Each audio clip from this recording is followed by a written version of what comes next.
Ancaman dan balasan untuk orang yang meninggalkan sholat, tidak mau menjaga sholatnya, ancamannya juga besar. Sebagaimana balasan untuk orang yang menjaga sholat adalah surga, maka balasan untuk orang yang tidak mau menjaga sholat adalah neraka. Wa na'udzubillahi min dzalik. Allah Subhanahu wa taala mengatakan, fa khalafa min ba'dihim khalfun adha'us salata wattaba'us syahawat fasawfa yalqawna ghayya. Kata Allah Subhanahu wa taala setelah menyebutkan para nabi yang mulia di dalam surat Maryam, Allah Subhanahu wa taala kemudian mengatakan setelah para nabi tersebut datanglah satu kaum yang datang setelah para nabi. Apa ciri-ciri mereka? Allah Subhanahu wa taala katakan adha'us shalah, mereka suka menyia-nyiakan salat, mereka suka meninggalkan salat, mereka tidak mau memperhatikan salat, mereka anggap salat ini hanyalah main-main. Mereka anggap sholat itu tidak lebih penting daripada gaji dan penghasilannya. Wattaba'us syahawat, dan mereka lebih mementingkan apa yang diinginkan oleh hawa nafsunya. Kata Allah Subhanahu wa taala, fasawfa yalqawna ghayya, maka mereka kelak akan mendapatkan kesesatan dalam hidupnya. Mereka akan mendapatkan kesesatan dalam hidupnya, dan siapa yang sesat maka janjinya adalah neraka. Wa na'udzubillahi min dzalik. Mereka akan mendapatkan kesesatan, tidak tahu arah.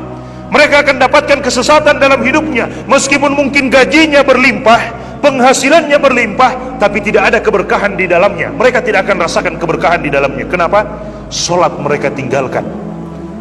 Allah Subhanahu wa taala katakan, "Faman ittaba'a hudaya fala yadhillu wa la yashqa."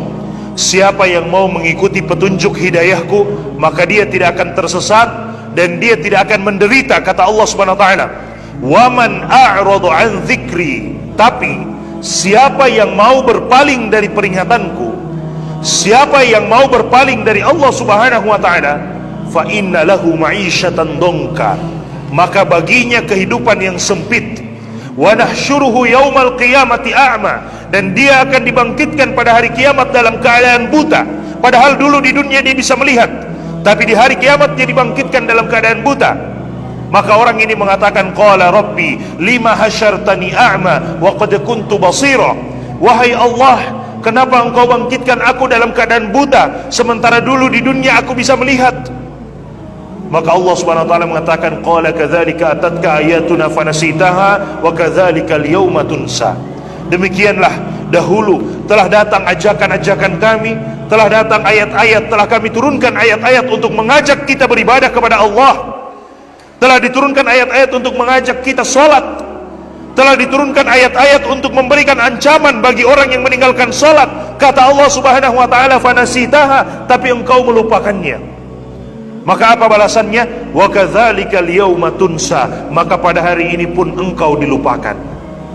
Maka pada hari ini pun engkau dilupakan. Jemaah sekalian, ketika kita meninggalkan Allah, ketika kita tidak mau sholat, padahal sholat itu adalah bentuk kita ingat kepada Allah Subhanahu wa ta'ala. Ketika azan dikumandangkan, hayya 'alas sholah, ayo kita mendirikan sholat. Hayya 'alal falah, ayo kita menuju kepada kemenangan. Kemudian kita lupa dengan Allah, kita tidak mau ingat dengan Allah Subhanahu wa ta'ala. Kelak balasannya pada hari kiamat, Allah juga akan melupakan kita. Wa na'udzubillahi min dzalik. Allah akan melupakan kita karena kita di dunia melupakan Allah Subhanahu wa ta'ala. Balasannya al-jaza'u min jinsil amal, balasan sesuai dengan apa yang kita lakukan. Kalau kita lakukan baik, maka kita akan dapatkan baiknya, balasan yang baik. Kalau kita lakukan buruk, maka kita akan dapatkan balasan buruknya. Kita meninggalkan sholat, maka balasannya Allah juga akan meninggalkan kita. Kita menjaga sholat, maka balasannya juga Allah akan menjaga kita. Jamaah sekalian yang dimuliakan oleh Allah Subhanahu wa ta'ala. Kemudian Allah Subhanahu wa ta'ala berfirman di dalam Al-Quran, menceritakan tentang orang-orang kafir yang dilemparkan ke dalam neraka. Setelah mereka dilemparkan ke dalam neraka, Allah Subhanahu wa ta'ala kemudian bertanya, ma salakakum fi saqar, wahai penduduk neraka, apa yang menyebabkan kalian dilemparkan ke dalam neraka saqar?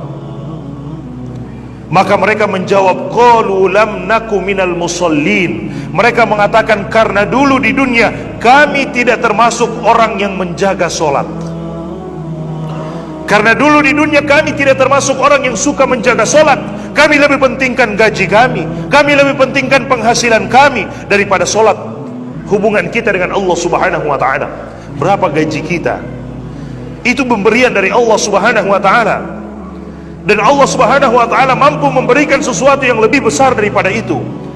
Tapi kadang kita lupa, Allah sudah memberikan gaji kepada kita, Allah sudah memberikan penghasilan kepada kita, lalu kita lupa dengan yang memberikan itu. Kita lupa dengan Allah Subhanahu wa ta'ala yang memberikan itu kepada kita semuanya.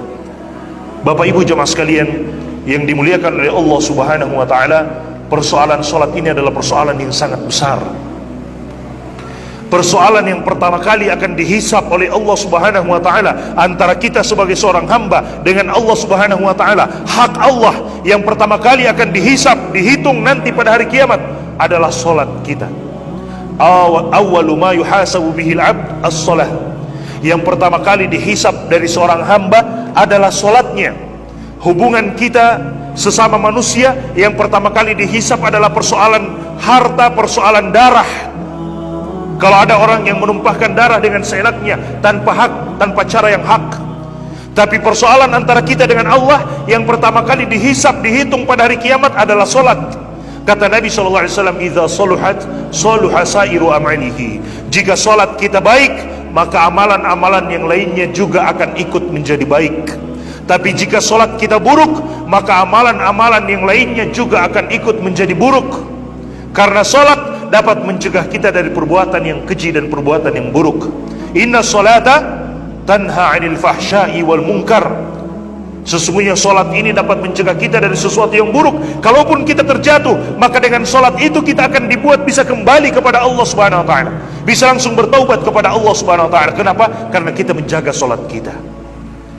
Jaga solat Bapak Ibu jemaah sekalian. Dunia ini sementara, tidak ada yang tahu kapan kita kembali kepada Allah Subhanahu wa ta'ala. Sementara semuanya. Mungkin kita sudah mendengarkan ada orang yang telah meninggal, dia sudah pergi, tinggal mempertanggungjawabkan apa yang telah dia lakukan dan tidak mungkin dia kembali lagi. Seandainya ada manusia yang meninggal kemudian bisa kembali lagi, maka kita bersantai-santai hari ini karena kita yakin kita bisa kembali lagi. Tapi itu tidak mungkin. Tidak mungkin. Jika kita sudah dipanggil oleh Allah, tidak mungkin kita kembali lagi. Tidak mungkin kita kembali lagi.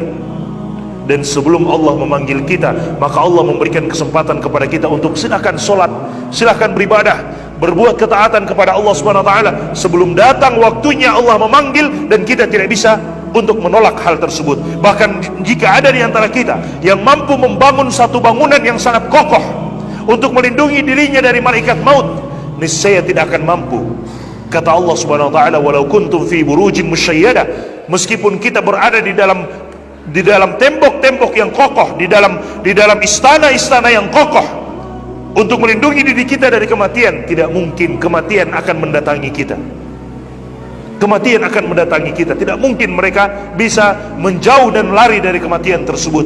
Maka sebelum kematian itu datang, solat. Sebelum kematian itu datang, beribadah. Sebelum kematian itu datang, berbuat ketaatan kepada Allah Subhanahu wa ta'ala. Karena pasti akan datang kematian itu, kita tidak tahu kapan akan datang. Karena itu merupakan rahasia dari Allah. Karena dia adalah rahasia, maka jangan pernah lalai. Boleh jadi ketika kita lalai, tiba-tiba kematian datang. Wa na'udzubillahi min dzalik. Boleh jadi ketika kita sedang lalai, tidak mau salat, tiba-tiba kematian itu datang kepada kita, dan kita tidak bisa berbuat apa-apa lagi pada waktu itu.